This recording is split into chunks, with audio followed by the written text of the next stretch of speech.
هتعرفوا معايا النهارده إيه الأخطاء اللي إحنا بنقع فيها وإحنا بنفكر، ولو عرفنا نصلح الأخطاء دي فإحنا كده هنبقى عرفنا أول الطريق.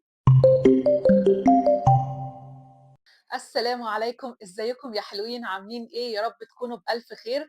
أنا آية لايف كوتش ومعالج معرفي سلوكي، ويلا ندخل في الموضوع بس الأول صلوا على النبي.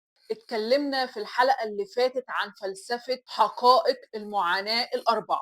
هحطها لكم فوق هنا عشان اللي ما شافهاش يروح يتفرج عليها الأول وبعدين يرجع للحلقة دي، لأن الحلقتين مترتبين على بعض. وقلنا فيها إننا لو فكرنا صح وبصينا من منظور مختلف وبقى عندنا وعي جديد ساعتها المعاناة هتقل جدا. طيب هو إيه بقى اللي ممكن يكون في تفكيري غلط وهو اللي عامل لي المعاناة دي؟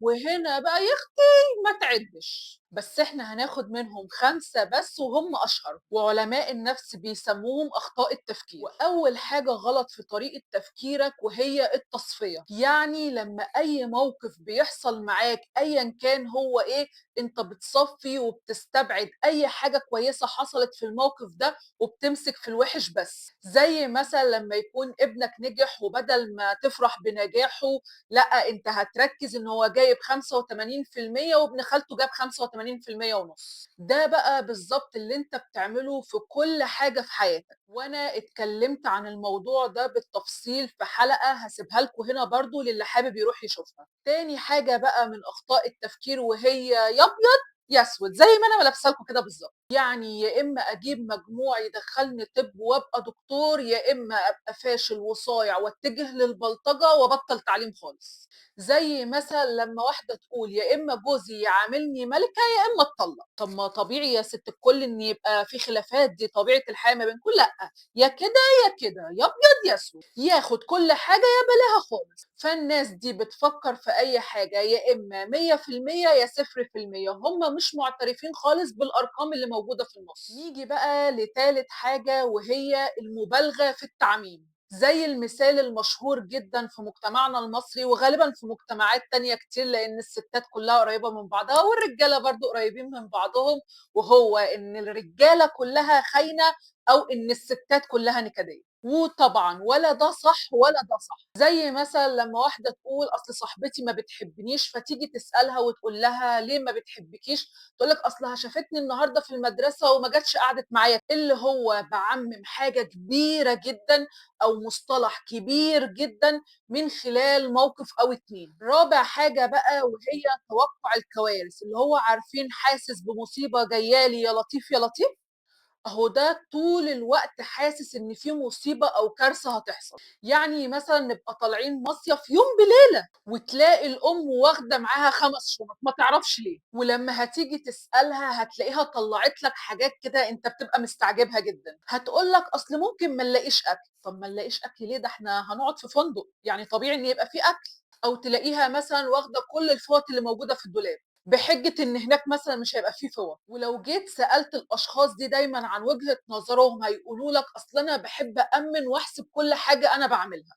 وده طبعًا حلو على فكرة، ولكن كل شيء إن زاد عن حدُّه بيتقلب ضدُّه. فبدل ما تكون بتعمل كده عشان تأمِّن نفسك أو تبقى عامل حسابك، هتبُص تلاقي نفسك إن أنت عايش في قلق وتوتر طول الوقت.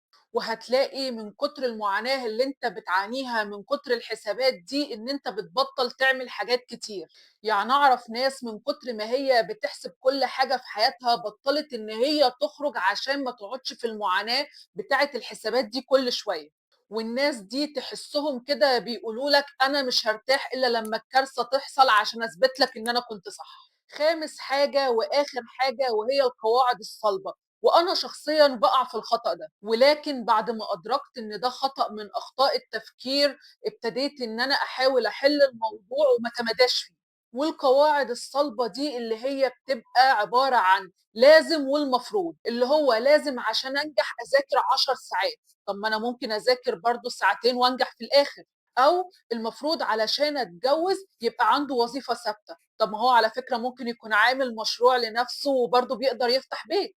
أو لازم عشان أبقى سِت ما جاتش منها 2 أبقى بانضّف وباغسل وباشوف العيال وباهتم بالبيت وباهتم بنفسي وباشوف مستقبلي وباشوف جوزي، وإلا كده ما ابقاش سِت ناجحة، اللي هو بافرض على نفسي حاجات بتعمل لي إعاقة وبتشيّلني في الحياة معاناة، وهي أصلًا مش هتفيدني بحاجة، لكن الصح إن أنا يبقى عندي مرونة، ولو حطيت المرونة دي في كل خطأ من أخطاء التفكير اللي إحنا لسه متكلمين عليه، هتلاقي الوضع اختلف تمامًا، يعني لو حطيت المرونة في الخطأ بتاع التصفية، هتلاقي نفسك إن زي ما في حاجات وحشة في المواقف، لأ بيبقى في حاجات حلوة كمان، ولو حطيت المرونة في الأبيض وأسود، هتلاقي إن في درجات ألوان كتيرة ما بينهم، ولو حطينا المرونة في الخطأ بتاع المبالغة في التعميم، هنلاقي إن كل قاعدة وليها حاجة شاذة عنها، فما ينفعش دايمًا إن إحنا نعمم. ولو حطينا المرونة في توقُّع الكوارث، ساعتها لو بصّينا إن ربنا موجود وربنا معانا وواقف جنبنا وما فيش خطوة واحدة بنخطّيها إلا بأمر الله وإرادته، ساعتها هنبتدي نرتاح شوية. ولمّا أحُط المرونة في القواعد الصلبة، هالاقي إن الدنيا بقت أهدى بكتير والحِمل اللي دايمًا على كتافي نزل وبقيت يعني باعرف أمشّي أموري أحسن من كده. هالاقي نفسي كمان بانجز حاجات كتيرة أنا ما كنتش حاططها مثلًا من ضمن الجدول بتاعي، ولكن عشان كنت مرن زيادة ومش واخد كل حاجة على أعصابي، ده سهِّل الدنيا عليّا كتير.